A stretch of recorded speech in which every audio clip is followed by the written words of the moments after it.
Baik, terima kasih atas kesempatannya, terutama untuk Ibu Nancy yang luar biasa bolak-balik koordinasi. Mohon maaf saya agak slow respon.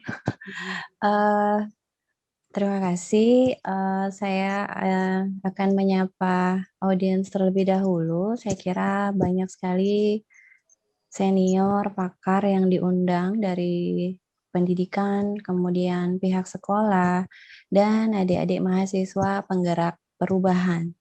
Terima kasih sekali para audiens yang berkenan hadir pada pagi ini. Izinkan saya memperkenalkan diri.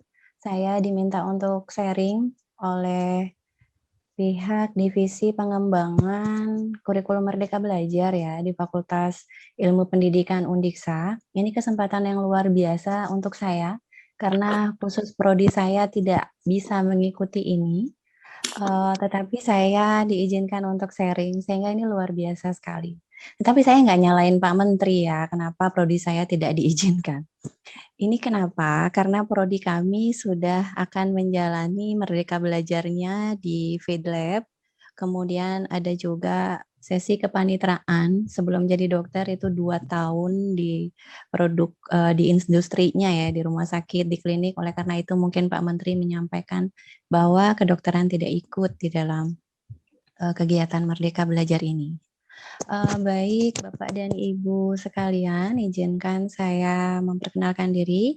Nama saya panjang banget sampai tadi pembawa acaranya berarti agak-agak takut salah gitu ya. Pendek aja manggil saya Dokter Nia, seperti itu. Saya dosen di Fakultas Kedokteran Undiksa. Kemudian pada hari ini saya akan sharing saja karena ini pengetahuannya sudah sangat umum ya, tidak merupakan pengetahuan yang asing saya kira untuk Bapak dan Ibu, juga adik-adik sekalian dengan waktu yang sangat singkat, dan tanpa diskusi, maka izinkan saya untuk, memberikan kesempatan seluas-luasnya kepada Divisi Pengembang Kurikulum Merdeka Belajar, jika ada hal-hal yang terkait dengan keilmuan saya, maka izinkan adik-adik mahasiswa yang nanti di lapangan atau para pembimbing ataupun para, pihak sekolah guru dan kepala sekolahnya untuk, tag saya melalui WhatsApp, WA, atau email silahkan. Saya akan, berkenan untuk hal itu. Karena dalam waktu 1 jam saya kira akan sulit nanyain hal-hal yang belum terjadi gitu, apalagi ya misalnya, bagaimana jika sekolah tidak memiliki ini, apa yang bisa dilakukan? Nah, seperti itu kan saya kira sulit kalau kita selesaikan dalam waktu 60 menit. Baik, izinkan saya share screen.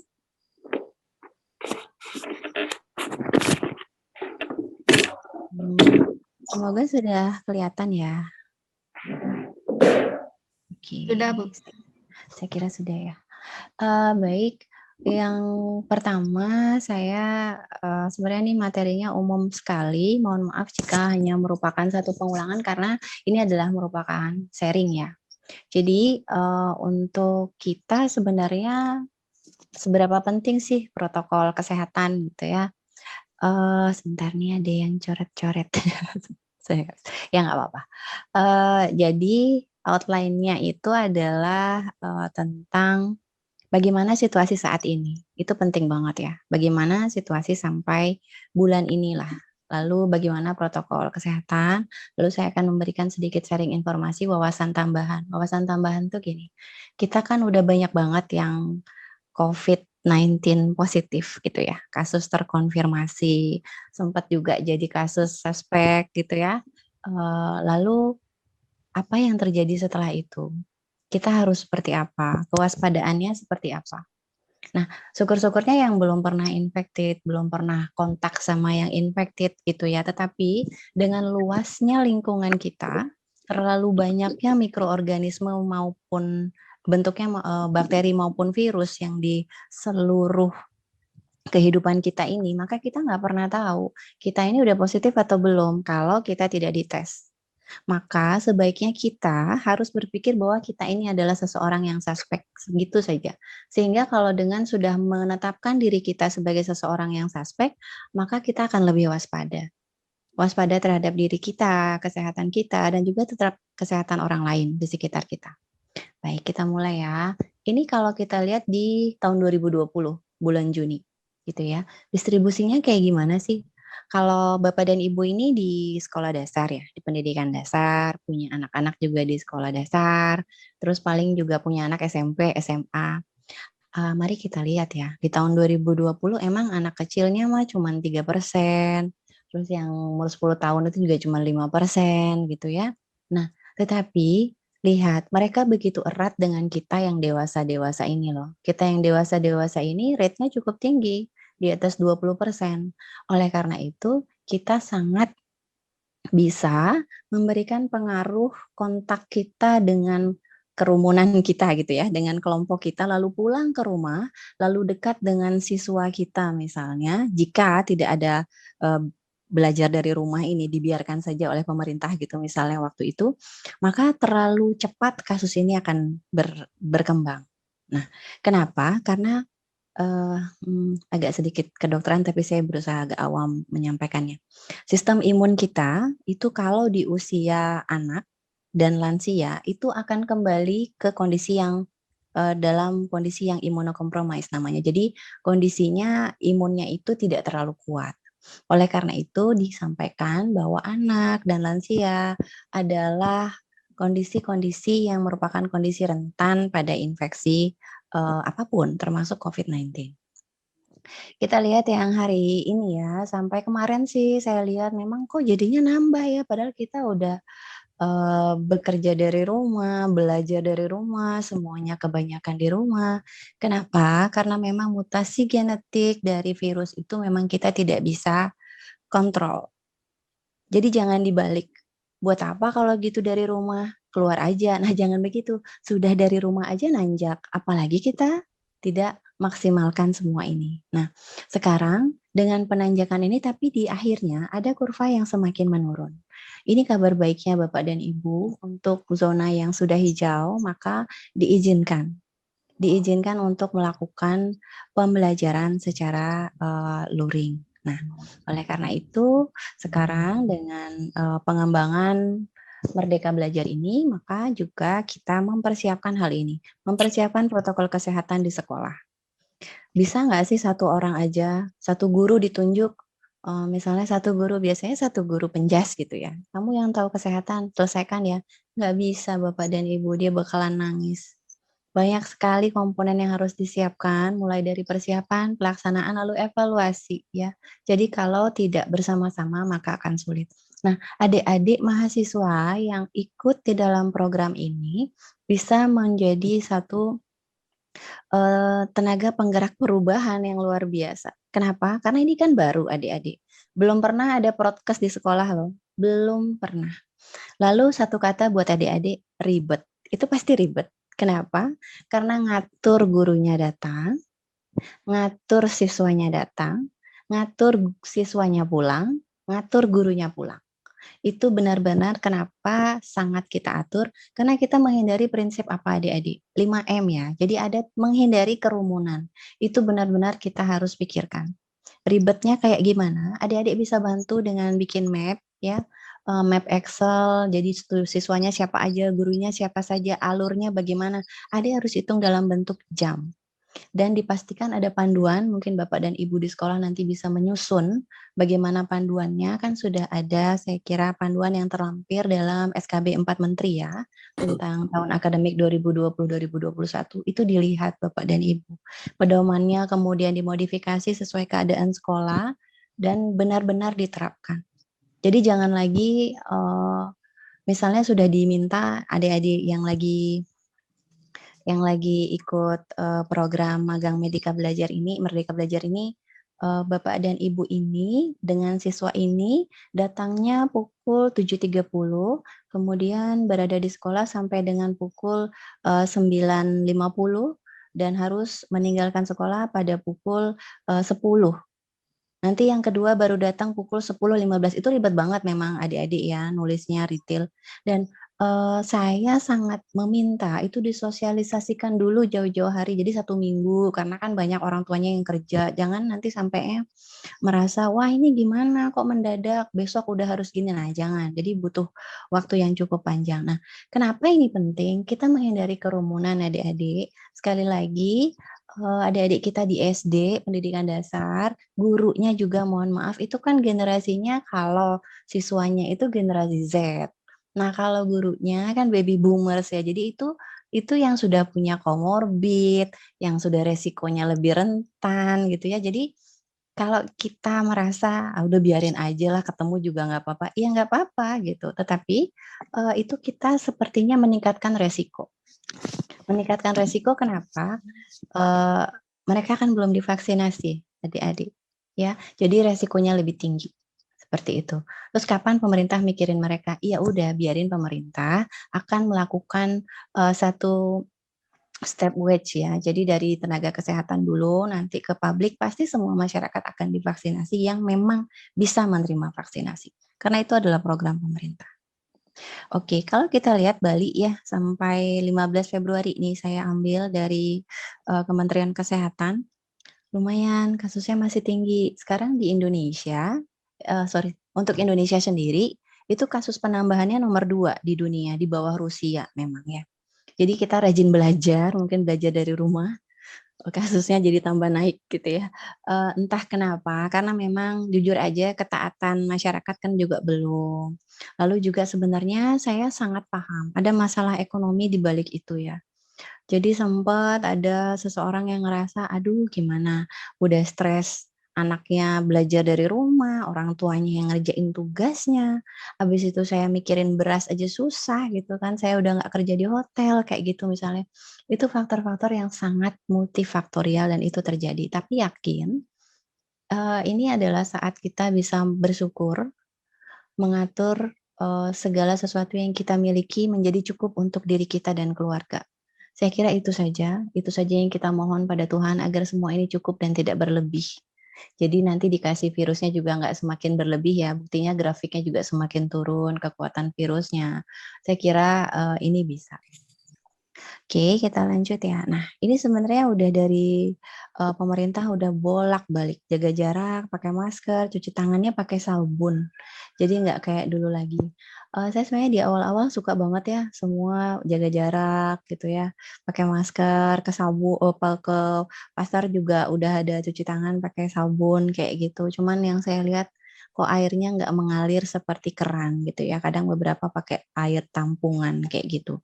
Nah, ini sebenarnya yang harus kita, tekankan lagi gitu. Kalau, mungkin apa dananya di-split buat yang nyemprot-nyemprot di jalan itu ya, desinfektan, menurut saya sih itu juga penting. Tetapi kalau saya diminta untuk lebih penting yang mana, lebih penting bikin bikin sumber, eee air mengalir gitu. Lebih penting bikin keran, airnya ngalir, ada sabunnya setiap saat, di mana aja sampai orang capek ngelihat tempat cuci tangan. Kenapa? Karena dengan melihat itu dia akan merasa, saya selalu disediakan apa yang saya butuh, yaitu cuci tangan setiap saat, kayak gitu. Kalau hand sanitizer mungkin beberapa saja yang sudah elektrik ya, jadi tidak tidak, menekan dengan tombol, dengan apa itu, botol yang kayak gitu ya. Kalau saya sih saranin Bapak dan Ibu pakai baju yang misalnya lengannya agak panjang sedikit sampai di siku. Jadi kalau misalnya ketemu hand sanitizer kan pengen make tuh, gatel tangannya pengen make, cuci tangan. Itu pakai siku ya nekannya. Jadi, eee, kita kurangi kontak. Jadi kenapa kalau pakai siku bajunya juga ketutupan siku misalnya, ya itu nanti kan bajunya diganti sampai rumah kita bersih-bersih badan, ya. Jadi kalau pakai tangan, menurut saya itu kontaknya bakal lebih banyak, kan kita nggak tahu siapa yang mencet duluan gitu. Jadi kalau pakai siku nanti kita bisa bersihkan pada saat mandi. Oke, kita lewat. Nah, ini ya tadi saya bilang zona hijau, ada SKB 4 menteri, ada persyaratan-persyaratan pembelajaran tatap muka. Eee, Mengenai protokol kesehatan ini sebenarnya kalau cuci tangan sebenarnya udah dari dulu ya, cuman kalau kita ke sekolah kan suka ada sih wastafelnya gitu, cuman sabunnya nggak ada gitu ya. Jangankan di sekolah yang di tempatnya agak agak di desa gitu ya, di kota aja kadang-kadang sabunnya nggak ada. Mungkin Bapak dan Ibu mulai ingat gimana sih kondisi wastafel anak-anak. Pernah nggak ke toilet anak-anak, anak muridnya gitu, anak siswanya gitu, bukan ke toilet, gurunya. Kan sekarang terjadi perbedaan yang sangat tinggi dulu ya, kondisi toilet guru dan pegawai, maaf ya, dengan muridnya. Itu kadang beda banget. Kenapa? Yang itu dikunci lah segala macam, yang ini mah bodo amat gitu ya. Nah, sekarang udah nggak boleh lagi saya kira. Tadi kan Bapak WR1 juga udah menyampaikan. Hierarkinya nggak boleh tinggi, semuanya udah jadi taman gitu ya. Menurut saya ini juga merupakan satu hal yang penting, nyaman untuk siswa, nyaman untuk guru. Guru bisa menegur siswa kalau dia misalnya, kamu pipis sembarangan, kamu nggak jaga kebersihan, itu namanya kamu merupakan seseorang yang menyebarkan penyakit. Nah, siswa itu sebenarnya gampang sekali kalau gurunya udah bilang A, dia bakalan nurut, luar biasa, takut luar biasa. Jadi menurut saya berterima kasih sama guru-guru SD, guru sama anak saya. Jadi kalau anak saya dikasih tahu gurunya tuh dia benar-benar patuh. Sekarang kalau nggak bikin tugas dia keringetan. Jadi dia menjadi orang yang bertanggung jawab. Terima kasih Bapak dan Ibu guru di pendidikan dasar ya. Mendidik bertanggung jawab itu susah banget dan Bapak dan Ibu sudah berhasil luar biasa. Nah, yang kedua, Bapak dan Ibu jangan lupa kalau mau nanti ada pembelajaran luring buat surat ya. Mungkin Bapak kepala sekolah dengan timnya bisa mendraft soal surat ya. Jadi permasalahan soal bagaimana gugus tugas di kabupaten itu mengizinkan sekolah tersebut melaksanakan pembelajaran. Kenapa ini penting? Ini penting menjadi satu keamanan untuk siswanya. Kemudian saya kira kalau orang tua bisa menyatakan keberatan, tetapi Bapak dan Ibu nggak usah repot. Di surat persetujuan itu menuliskan segala sesuatu yang berkaitan dengan resiko adalah merupakan resiko dari orang tua, bukan merupakan resiko dari sekolah. Kalau saya digituin, saya nggak mau sekolah dong. Saya takut, anak saya gimana di sekolah? Emang nggak jalanin protokol kesehatan di sekolah, ya kan? Nah, tetapi Bapak dan Ibu lebih bijaksana kalau dalam surat persetujuan itu menuliskan bahwa kami memaksimalkan pelaksanaan protokol kesehatan bagi peserta didik. Jadi kalau terjadi sesuatu, ya itu memang sesuatu yang terjadi di luar kemampuan Bapak dan Ibu. Jadi mungkin karena memang kondisi anaknya, jadi memang pilihan orang tua itu akhirnya ya, saya nggak mau walaupun dia sudah menyatakan memaksimalkan protokol kesehatan, saya tetap nggak mau, ya udah itu pilihan.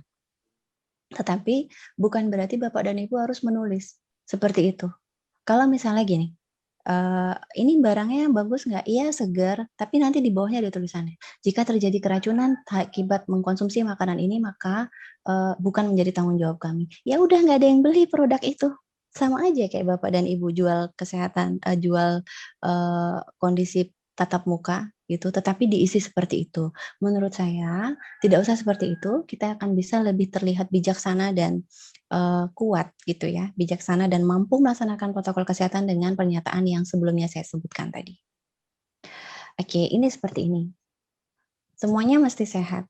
Jadi nanti Bapak dan Ibu kepala sekolah atau tim, dibantu adik-adik yang sedang ikut program ini, menuliskan semua ini ya. Jadi, benar-benar ditulis, kalau yang nggak sehat, lebih baik berada di rumah. Atau pada saat sampai di sekolah, diperiksa, lalu suhunya sudah lebih dari normal gitu ya, sebenarnya 37,2, tapi kalau sudah kita ukur 37,5 lalu ada gejala, maka dipulangkan saja. "Wah, saya rumahnya jauh, gimana dong? Saya kan tadi baik-baik aja terus sekarang demam." Ya dipulangkan saja, nggak apa-apa. Kenapa? Karena kan kita menginginkan kondisi di sekolah pada saat itu adalah sehat gitu ya. Jadi karena kita mau sharing, Bapak dan Ibu juga, akan memberikan kegiatan pembelajaran dalam beberapa kali gitu ya. Jadi kalau gurunya sakit, terus ngajarnya misalnya ada sampai 2 periode, 2 jam, 4 jam di situ, jadi menurut saya akan tidak fit. Jadi akan merugikan Bapak dan Ibu utamanya yang lagi sakit, apalagi yang lain gitu ya. Nah, terus apalagi? Cuman guru doang yang penting? Enggak. Mungkin sarana kebersihan di sekolah itu mungkin ada petugasnya tersendiri ya.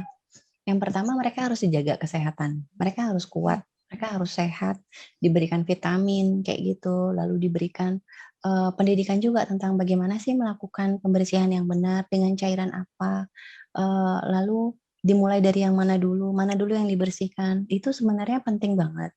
Lalu bagaimana mereka bersikap jika ada sesuatu, misalnya nih anak-anak datang, tiba-tiba dia muntah gitu.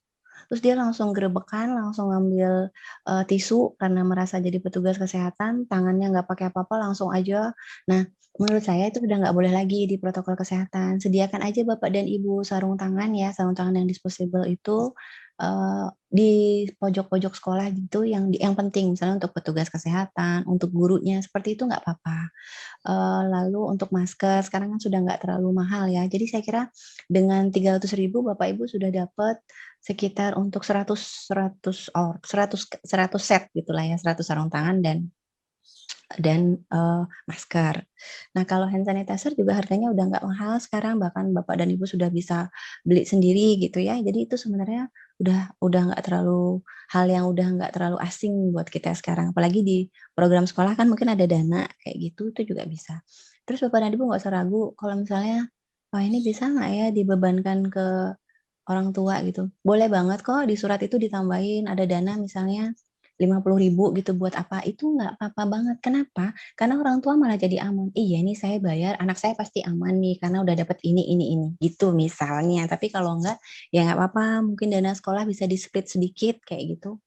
Nah, terus untuk saya bandingannya kayak gini ya, orang-orang tua itu pergi ke mana gitu, terus kan ada yang biaya nambah 50.000. Kenapa? Karena, untuk masker, hand sanitizer, dan juga untuk cap Ujungnya kepala.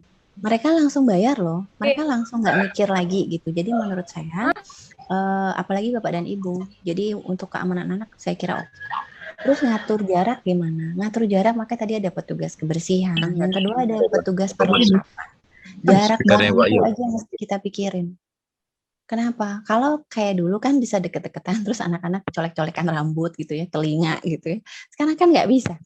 Ini mesti kita atur, kita kasih tahu, jaga jarak ya.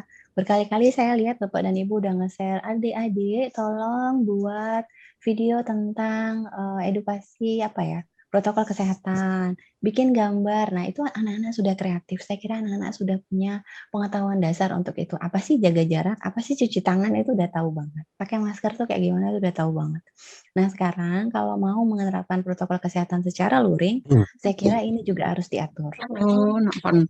Oke, yang kedua, lapar adalah proses yang akan menyebabkan tubuh kita itu hipoglikemia, kemudian hipoksia gitu ya, karena kurang asupan. Lapar dan haus. Oleh karena itu, memang capek sekarang jadi guru di era sekarang.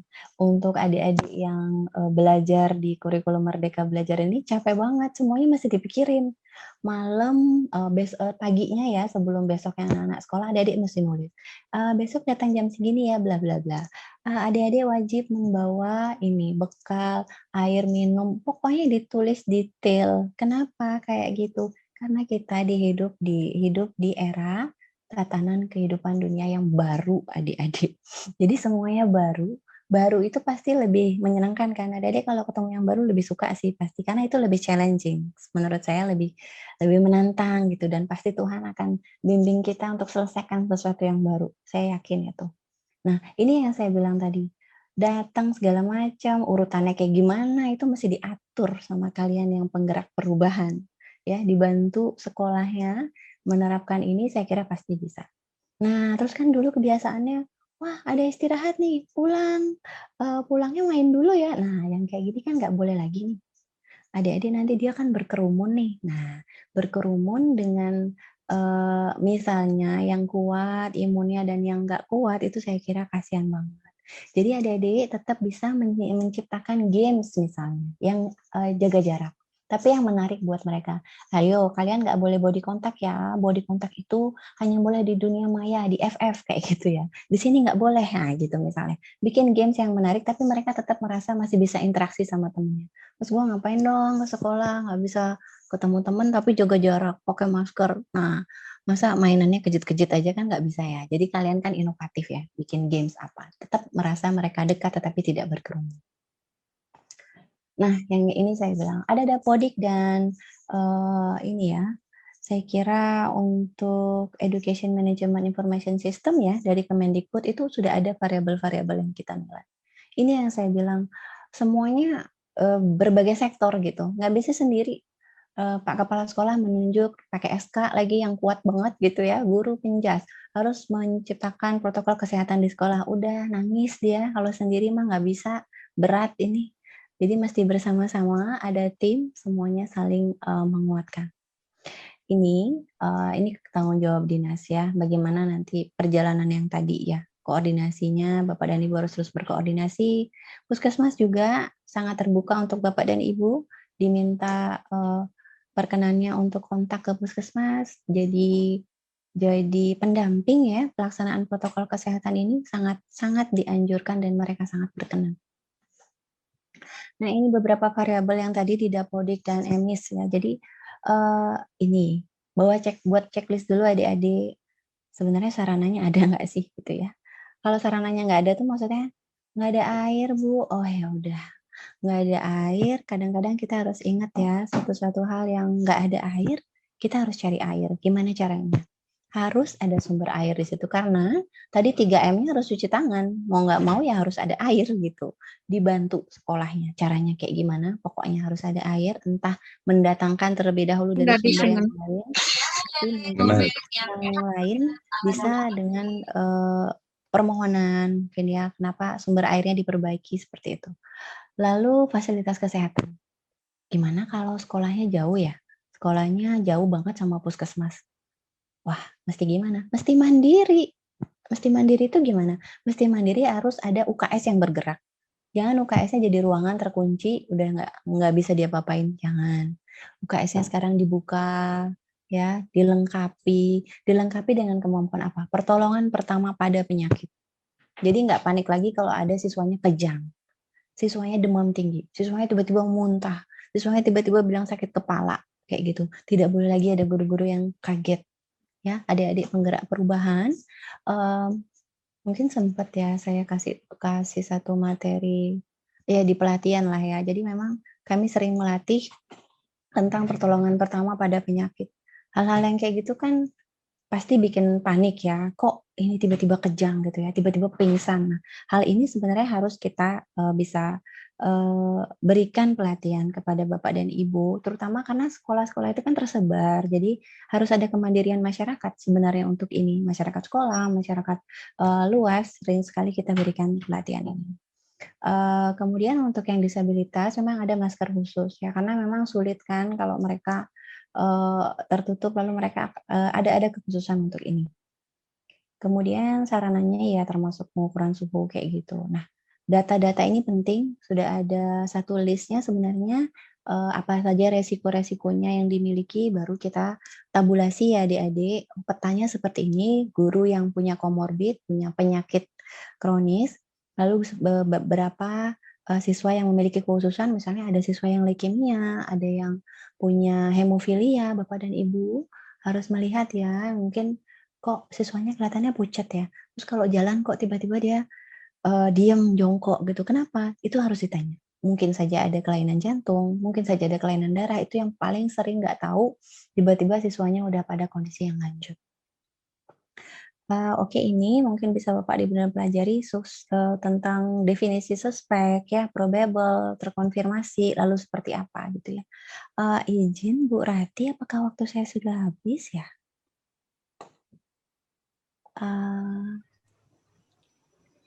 Masih 6 menit, Ibu. Baik. Saya percepat sedikit ya. Mohon maaf saya agak lambat. Oke. Ini sebenarnya sama ya, seperti yang tadi karena saya mau bedain aja yang Dapodik sama yang EMIS. Oke, bisa dibaca sendiri. Nah, ini sebenarnya. Terus saya kan guru gitu ya. Saya udah pernah terkonfirmasi, saya mesti gimana nih gitu ya. Apa yang terjadi pada saya? Mudah-mudahan Bapak dan Ibu udah pernah tahu tentang ini. Saya cepat aja tentang ini. Artinya kalau dinyatakan sembuh udah nggak isolasi, udah ada suratnya gitu ya. Sudah ada hasil PCR misalnya bisa, atau surat saja bahwa sudah selesai isolasi dan dinyatakan negatif karena sudah tidak ada kontak lagi dengan yang suspek, nggak ada yang kontak lagi sama yang terkonfirmasi.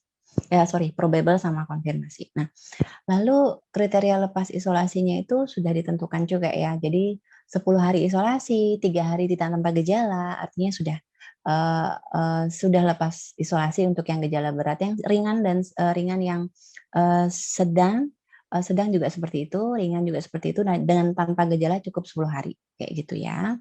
Nah, ini kok habis kena COVID saya kayak gini ya?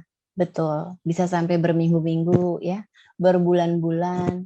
Kenapa gitu? Kenapa ini tetap terjadi? Karena kita sedang membentuk imun untuk itu Bapak dan Ibu. Bapak dan Ibu habis terkonfirmasi positif ya, PCR yang positif, habis itu sudah dinyatakan lepas isolasi, sembuh tanpa gejala 3 hari.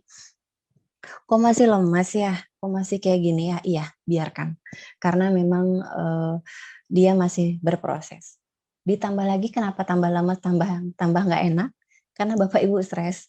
Karena waktu itu sempat pokoknya kayak seseorang yang gimana banget gitu ya, jadi omongan di WhatsApp grup, "Ini dia positif loh." Ya terus kenapa?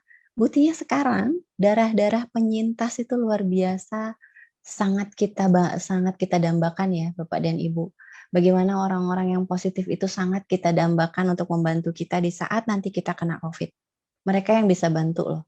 Ya, jadi salah banget waktu itu kita mengucilkan mereka misalnya, bilangin mereka, ini sesuatu, nggak boleh, ya. Tetapi memang waktu itu semuanya kaget, semuanya panik gitu ya, semuanya panik, nggak boleh dekat. Ya benar, kita nggak boleh dekat sama yang lagi positif, biarkan dia sedang menjalani infeksinya dan menjadi satu orang yang kebal. Kondisi saat itu kita tidak boleh dekat dengan yang positif karena kita rentan kena gitu. Lebih baik kita dekat dengan orang yang kebal, jadi kita nggak kena apa-apa dong. Dia udah nggak bawa, bukannya kita ingin mengucilkan atau menjauhkan. Nah ini sampai kapan? Sampai kapan memang tergantung daripada imunitas kita sendiri. Nanti di belakang mungkin saya bisa lebih cepat ya. Nah terus ini, bakalan, ada yang rusak nggak ya gitu? Menurut saya ini sangat reversible, kembali sembuh, nggak usah takut, ada waktunya. Kecuali Bapak dan Ibu sudah punya comorbid, sudah punya kerusakan sebelumnya, dia akan memperberat. Tetapi kalau yang sehat-sehat aja, baik-baik aja kok, bakal normal-normal aja. Terus habis kena, bisa kena lagi nggak? Bisa, kalau virusnya nanti strain-nya berubah Bapak dan Ibu. Jadi dia berubah bentuk gitu ya, sama aja kalau kita ngenalin, saya lagi kayak gini nggak pakai masker, habis itu Bapak dan Ibu pasti butuh waktu kan, di saat nanti ketemu saya tapi saya pakai masker gitu. Jadi nanti pasti sama kayak tubuh kayak gitu, pertama kali virusnya datang nggak pakai masker, habis itu nanti lagi 2 tahun dia datang pakai masker. Pakai masker, terus pakai, mahkota kayak gitu, terus kita kan pasti butuh waktu ya. Ini gimana ya? Nah, imun kita juga kayak gitu. Ada waktu yang namanya rekognisi, pengenalan. Jadi lini pertahanan tubuh ada 3 ya, lini satu itu misalnya, kulit begitu kena, dia langsung, membunuh dengan, bakterisid ya yang namanya keluar dari keringat, kemudian langsung bersin, silia hidung membersihkan debu, nah itu lini satu. Lini 2 kita memakan bakteri atau virus, nah itu tapi mau makannya itu kenalan dulu, ini siapa ya, kok dia pakai masker ya, beda sama yang dulu. Nah, itu yang menurut saya bisa reinfeksi bisa, tetapi bagaimana yang lebih penting adalah menjaga kekebalan tubuh. Ini udah tadi ya. Nah ini, Bapak dan Ibu yang saya bilang ini juga nanti akan jadi materi mungkin jika ada kesempatan saya sharing sama Bapak dan Ibu. Jadi gimana sih kalau kita lagi sesek, sebaiknya kayak gimana gitu ya. Jangan terlentang ya, jangan terlentang itu akan membuat tambah sesak ya. Jadi kalau kondisi lagi sesak lebih baik seperti ini, duduk, berdirinya seperti gambar-gambar ini, lalu segera kalau masih bisa itu benar-benar call for help. Kalau emang udah sesek banget lempar apalah, yang penting menarik keributan jadi ada orang yang mendekat ke kita.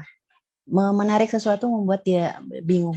Nah kalau misalnya ada murid yang seperti ini kok dia tiba-tiba jongkok, jangan diterlentangkan kalau sesak ya. Paling bagus tuh dimiringin udah, rebahin, miringin, panggil guru yang lain, panggil orang lain gitu ya. Jadi benar-benar kalau ada kondisi gawat darurat, ya kita benar-benar call for help. Nah, lalu yang kedua ini sebenarnya latihan-latihan yang bisa digunakan setelah kita menghadapi COVID. Kan kadang-kadang kok napasnya masih kerasa sesek ya gitu. Boleh yoga-yoga ringan Bapak dan Ibu. Jadi itu akan mengembalikan fungsi daripada silia atau rambut getar ya di saluran pernapasan. Nah ini olahraga. Olahraga tuh bagus, perhatikan cuacanya ya. Kalau terlalu panas ya nggak usah bikin dehidrasi. Kenapa ya? Karena panas itu akan mengevaporate semua cairan tubuh kita. Nah, tanda-tanda berhenti olahraga ya kayak gini. Ada sign mual, pusing, nyeri kepala kayak gitu. Bapak dan Ibu kalau saya terlalu cepat nggak usah takut ya. Karena ini kan sebenarnya udah umum banget gitu ya. Oke. Nah, ini kan kadang-kadang misalnya kemarin ada yang sampai berat gitu ya, terus pasang ventilator, terus kita bangun dari koma itu kayaknya mungkin seneng banget, ternyata belum gitu ya, bisa lepas dari COVID, bahagia gitu. Nah, ventilator ini memang kadang-kadang menyebabkan satu gangguan ya di saluran napas, tapi ini bisa kembali lagi dengan beberapa cara kayak gini. Jadi benar-benar, membuat suara kita tuh istirahat dulu, jangan terlalu banyak bicara dulu. Nah, kemudian kalau sudah mulai ada suaranya bagus, baru bernyanyi-nyanyi kecil. Jangan langsung lepas ventilator, langsung dikasih, Bapak itu udah bangun dari koma loh, udah lepas ventilator habis COVID. Mbak Nancy langsung ngasih jadwal kuliah 10. Aduh jangan, tolong ya. Biarkan rehabilitasi dulu ya. Nanti dia akan kembali dalam kondisi yang lebih prima lagi. Bapak kepala sekolah juga gitu. Oh, segar ya, jadi bangga ya, 5 kelas ngajain. Wah, jangan.